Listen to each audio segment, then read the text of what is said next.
Oi turma, meu nome é Luísa e hoje nós vamos ter aula sobre vírus. No vídeo de hoje eu vou explicar sobre os aspectos gerais de vírus, eu vou falar sobre os 3 tipos de vírus que vocês precisam saber para fazer o Enem e outros vestibulares. Eu vou falar vou falar um exemplo de cada tipo de vírus e eu vou falar sobre o coronavírus, o famigerado que está causando toda essa crise social, política, econômica que nós estamos, e principalmente crise de saúde pública que nós estamos vivendo nesse ano de 2020 e que eu me arrisco dizer que ele pode ser tema de alguma questão ou pelo menos alguma contextualização. Então vamos para a aula e vamos começar. Bom, a definição de vírus é que eles são agentes infecciosos acelulares, ou seja, que não são constituídos de células e que fora da célula hospedeira ele é inerte, ou seja, viram, que é o nome que a gente usa para um vírus que está fora de uma célula. Ele não tem metabolismo forte, mas uma vez dentro das células, ele vai se tornar ativo e parasitar o metabolismo hospedeiro para replicar-se e produzir novos vírus. Características gerais que todo vírus tem. Eles são acelulares, né? Eles não são uma célula. Eles parasitam células. Eles não têm metabolismo próprio, ou seja, eles utilizam das organelas, energia e matéria-prima da célula hospedeira. E eles são parasitas intracelulares obrigatórios, ou seja, parasita, né, o nome se refere ao fato de que eles precisam se aproveitar das organelas, da energia e da matéria-prima de algum lugar, né, no caso de uma célula hospedeira, já que ele não produz isso por conta própria. Eles são intracelulares obrigatórios porque eles precisam estar em uma célula para poder se multiplicar e realizar atividades metabólicas, né? Mesmo que isso não seja por conta própria, ou seja, usando os recursos próprios do vírus, é ele quem coordena as atividades e tudo mais. Então, eles precisam obrigatoriamente parasitar e estar dentro de uma célula para poder viver, né? Falando em viver, o vírus é um ser vivo? Bom, esse é um debate muito forte dentro da comunidade científica. Existem cientistas estudiosos que acham que os vírus são seres vivos e tem estudiosos que acham que eles não são seres vivos. As pessoas que acreditam que eles são seres vivos argumentam que ele possui material genético, ou seja, eles carregam informações que são próprias deles, que ele tem a capacidade de replicar essas informações, que ele tem a capacidade de se reproduzir, né? Produzir semelhantes, transmitir as informações através das gerações, e que eles possuem a capacidade de evoluir. Sim, os vírus evoluem nos processos de replicação que a gente vai ver. Eles estão sujeitos à mutação como qualquer outro ser vivo. E o que acontece é que em alguma dessas mutações os vírus alteram algumas características de seu material genético e eles acabam evoluindo. Então, esses são os preceitos que parte da comunidade científica usa para dizer que os vírus são seres vivos, mas uma parte diz, não, vírus não são seres vivos. Eles fora do hospedeiro, eles não manifestam atividades vitais. Eles não possuem organelos, né? Eles não têm nenhuma célula celular.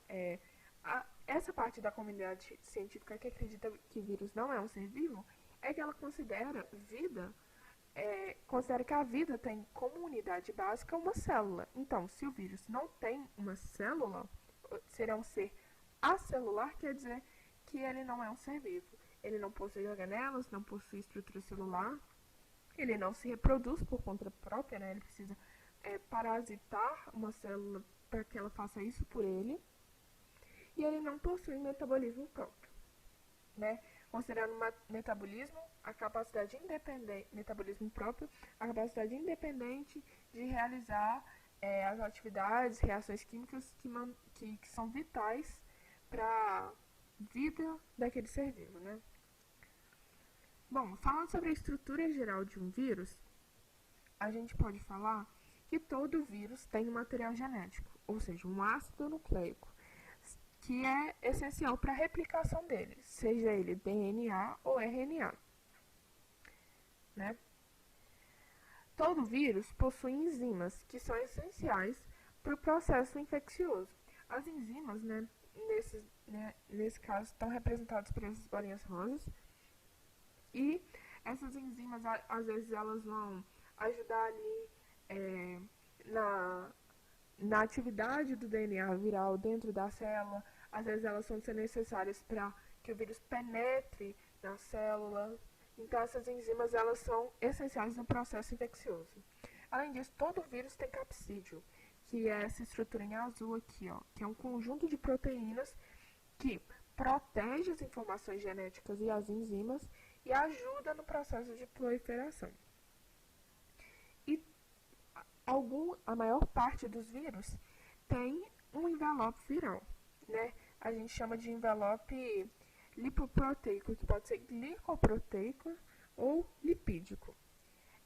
Esse envelope, quando eu falo que ele é derivado da célula hospedeira, é que a gente vai ver que quando o vírus ele tá quase pronto, o modo dele de sair da célula é pegando o capsídeo e se empurrando contra a parede celular. Aí o que acontece é que a parede celular envolve o vírus e aí ele adquire uma membrana que é derivada, né, da célula hospedeira e que auxilia o vírus na entrada, né, das células e é quase que um meio de camuflagem, né,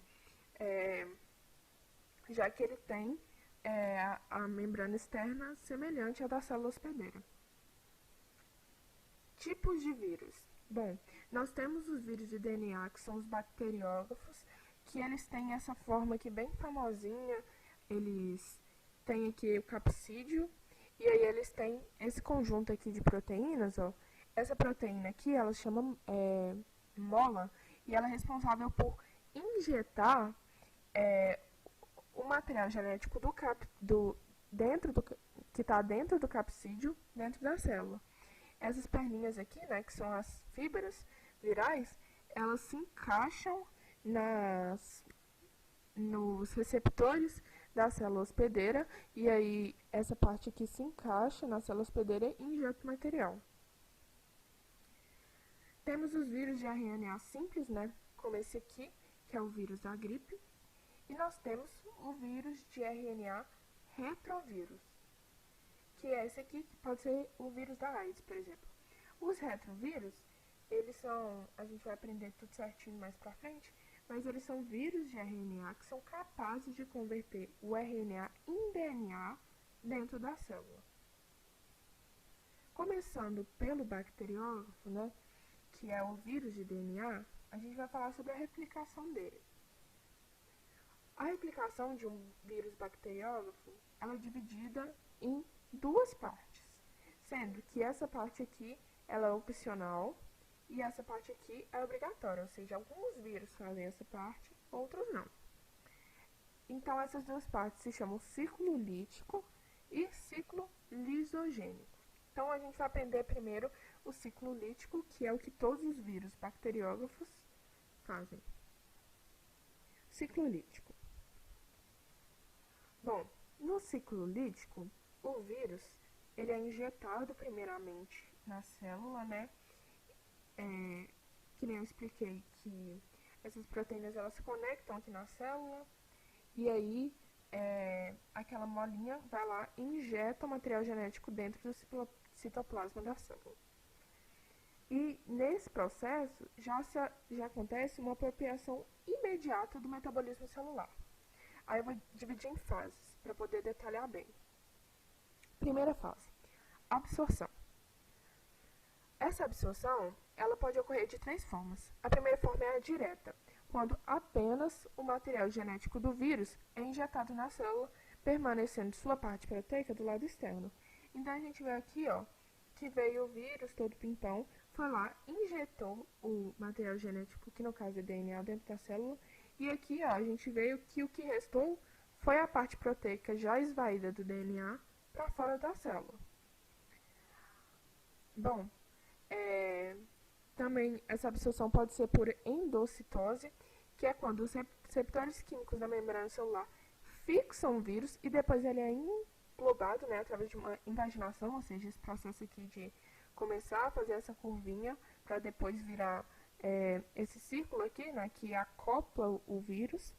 E aí o vírus é englobado para dentro da célula e depois, posteriormente, essas duas membranas elas vão se fundir e o capsídeo, né, que é essa estrutura em azul, ele vai ser liberado no citoplasma. E o terceiro processo é o de fusão do envelope viral, que é quando o envelope viral ele se funde à membrana celular e, uma vez dentro, o capsídeo se desfaz e o genoma do parasita invade a célula. Então, essas aqui são as três formas que pode ocorrer a absorção. A que vai ser mais comum para vocês vai ser a absorção direta, mas lembrando que a endocitose e a fusão do envelope viral, elas também podem ocorrer nos outros tipos de vírus, como, por exemplo, o vírus de RNA simples e o retrovírus. Então, esse conceito é um conceito que vocês têm que ter bem fixado para entender os outros processos de replicação viral. Aí vocês podem pausar o vídeo, por exemplo, e anotar tudo isso, que eu vou ficar aqui esperando. Bom, indo para a segunda fase, nós temos a biossíntese, que é quando o vírus começa a se apropriar da maquinaria da célula hospedeira. Primeiro a gente vai ter a replicação do DNA original. Sendo assim, ele vai sintetizar um RNA mensageiro utilizando as enzimas e a energia do hospedeiro. E esse RNA mensageiro, ele vai iniciar a síntese proteica utilizando os ribossomos, né, e os aminoácidos presentes na célula. Daí, enquanto essa síntese ela está acontecendo,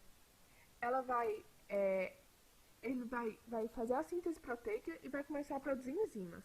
Essas enzimas, elas vão inibir e fragmentar o DNA bacteriano. Mas por que isso é importante? Bom, ao fragmentar o DNA bacteriano, o vírus vai ter mais matéria-prima para produzir capsídeo, DNA, as fibras e as proteínas que ficam por fora da membrana. Então, ali, essa fragmentação do DNA bacteriano é muito interessante para produzir matéria-prima. Aqui a gente vê a agressividade do ciclo lítico, né? A primeira medida já é destruir o DNA para poder utilizá-lo para fabricar novos vírus. Depois disso, essa mesma síntese proteica começa a produção dos componentes virais. Então, produz capsídeo, produz cauda, produz fibra da cauda e DNA viral. Isso tudo junto vai formar os novos vírus, né? E aí, aqui a gente vê, né, os novos vírus sendo formados. E aí, a quarta fase, a gente tem a lise celular. O que é a lise celular? É quando os vírus, eles degradam a membrana celular e aí a célula se rompe, liberando novos vírus no meio. Então, é isso, né? Na fase final, o RNA viral, o RNA mensageiro viral, vai produzir a última proteína, que é a lisozima, né? Que seria a enzima que causa a lise, e vai causar o rompimento da parede celular do hospedeiro. Com isso, as centenas de vírus que foram produzidos vão ser liberados no meio. E assim o ciclo vai recomeçar. Olha, esse vírus aqui foi liberado, e aí ele vai parasitar outra célula, vai entrar em contato, vai inserir seu DNA, e aí o DNA, primeiro, ele vai começar a produzir aqui um RNA mensageiro que vai fragmentar o DNA da bactéria, e aí esse DNA vai servir de matéria-prima para produzir os novos vírus, e esses novos vírus vão escapar da célula através da atuação da lisozima, que vai fazer a lise celular. Então, esse é o ciclo lítico. Isso aqui vocês precisam decorar. Essas três partes, né, que é a absorção, biossíntese e lise, decorar o que acontece em cada fase, né? A biossíntese é a síntese biológica, né, a síntese dos compostos biológicos que compõem o vírus, né? e decorar como que isso acontece e tudo mais. E a lise, por fim, é o rompimento da célula, né? É a morte da célula, o fim da célula que foi parasitada. Aí lembra que eu falei que alguns vírus, eles fazem o outro ciclo, que é o ciclo lisogênico? Pois é, agora a gente vai falar do ciclo lisogênico. Os vírus que fazem o ciclo lisogênico, eles são chamados prófagos. E o ciclo lisogênico é esse aqui que eu vou pôr aqui do lado. Lembrando que ele é complementar ao outro. No ciclo lisogênico, não há intervenção imediata no metabolismo celular. Então, as fases são a absorção, que acontece pelo mesmo processo do ciclo lítico, né? O vírus ele entra em contato com a célula e ele pode injetar o DNA, ou ele pode ser absorvido por endocitose, ou ele pode ter uma fusão da membrana viral com a membrana celular. Depois da absorção, vai ter a incorporação do DNA viral na célula hospedeira. Então, a gente já está aqui, ó, nessa parte aqui, ó. A gente vê que o DNA viral, ele se integrou ao DNA da célula. Sendo assim, essa associação é passiva, né? Ela não é incorporada com o fim de alterar o metabolismo da célula, nem nada do tipo. Ela é passiva, ele só quer integrar o DNA. E aí, uma parte do vírus, ao invés dele integrar o DNA direto no DNA da célula, o que ele faz é deixar o DNA livre no citoplasma, que tem que estar aqui, e aí assim ele consegue também viver passivamente dentro da célula, o DNA no caso, né? Aí, pela terceira fase, a gente tem a divisão celular. E a divisão celular, o que ela é? Ela tem a preservação e a propagação do DNA viral por toda a população hospedeira resultante. Ou seja, aqui a gente vê, ó, a célula ela se dividindo múltiplas vezes. E pelo fato do DNA viral estar integrado, ele também se divide. Ou seja, qual que é a vantagem desse ciclo? Que antes do vírus de fato parasitar a célula, ele já propaga suas informações por diversas células e assim ele consegue, quando ele de fato concluir o ciclo lítico, ter uma população de vírus muito, muito, muito maior em comparação a um outro vírus que só realiza o ciclo lítico. Esse vírus também, ele costuma ser mais passivo porque ele preserva, em parte, a população, né, de células por um tempo, e aí ele consegue deixar com que as células realizem as atividades metabólicas normalmente. No caso do vírus que não se integra, né, não tem o DNA integrado ao núcleo, ele só circulariza o DNA e o DNA fica ali no citoplasma livre, ele também se apropria das enzimas, né, que vão fazer a replicação do núcleo, do DNA celular, e aí ele replica o próprio DNA também. Então, esse processo aqui de propagação do DNA viral, ele acontece tanto pelo epsomo, né, que é o DNA livre e inativo, quanto pela associação passiva do DNA viral.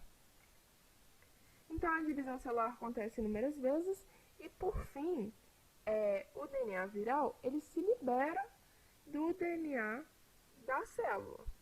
E aí, quando ele se libera, ele ativa o seu DNA e inicia o ciclo lítico. Então, o ciclo lítico junto com o lisogênico seria mais ou menos assim, ó. O vírus ele chega aqui na célula, injeta, funde, ou então causa endocitose. Por fim, o vírus faz com que seu DNA entre na célula e daí o DNA ele pode tanto ficar circular livre dentro da célula, quanto ele pode se integrar no DNA celular. E aí ele faz com que o DNA se propague, né, muitas vezes através das divisões celulares. E aí, depois de um tempo, ele se divide, né? Ocasionalmente, o prófago ele é removido do cromossomo bacteriano, seja por combinação ou seja por um número de divisões ali, tipo, alguns vírus, eles deixam com que a célula se divida por X vezes antes de se liberarem. Enfim, o vírus ele vai se liberar e aí ele vai ficar livre dentro do DNA, é, do citoplasma celular. E aí o que ele vai fazer é dar a ordem de degradar o DNA celular. E aí depois da degradação ele vai absorver, né, essa matéria-prima, né? Vai contemplar essa matéria-prima e aí ele vai começar a produção dos seus compostos, né? Vai começar a produção de cauda, de capsídeo, das proteínas da cauda e tudo mais. Além disso, ele também sintetiza as glicoproteínas, que são as proteínas que ficam na membrana externa do vírus, né? Naquele envelope viral que a gente falou. Depois disso, né, depois do DNA e das proteínas dos novos fagos serem sintetizados e montados, né, formando os novos vírus, se sintetiza a lisina, ocorre a lise celular e os vírus são liberados no citoplasma e aí recomeça o ciclo. Então, esse aqui é o ciclo completo para os vírus que são prófagos. E assim a gente acaba os vírus bacteriosos. Por essa aula é só. Bons estudos nessa parte da matéria. Na parte 2 desse vídeo, nós vamos tratar de vírus de RNA simples, né, o vírus da gripe, como exemplo, e também vamos falar sobre o coronavírus.